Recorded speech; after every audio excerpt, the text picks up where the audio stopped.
Otasansan rédíò and TV. lẹ́yìn ọjọ́ díẹ̀ tí gbajúmọ̀ ọkùnrin eléré sinimá ọmọ ilẹ̀ Yorùbá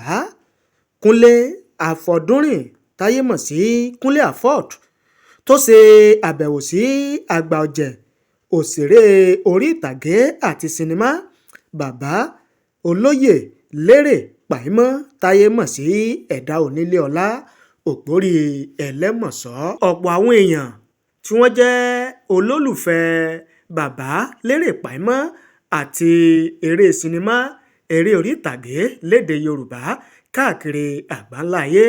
ni wọ́n ti ń sọ̀rọ̀ tí wọ́n sì nawọ́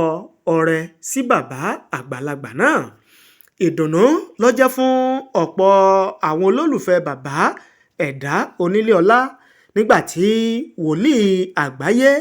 bàbá Apostle Mustapha Ṣebi ỌBA tí ó fi kọ́kọ́rọ́ ọkọ̀ ayọ́kẹ́lẹ́ tuntun lé bàbá Eda Onílé Ọlá lọ́wọ́ pẹ̀lú ẹ̀bùn owó 500,000 naira pé kí bàbá kí wọ́n fi máa ṣe fàájì kí wọ́n fi máa tọ́jú ara wọn. Àgbàlagbà òṣèré tó ti lé ní 80 ọdún lókè èèpẹ̀ ọ̀hún bàbá Eda Onílé Ọlá ó dúpẹ́ oore ńlá tí bàbá wòlíì Ṣebi ỌBA tó jẹ́ olùdásílẹ̀ ìjọ Seed of Christ Coaching Church fún oore ńlá náà. Ọjọ́ àìkú ìsinmi ọjọ́ Sunday òun náà ni bàbá wòlíì Ṣebi ỌBA ló gbé mọ́tò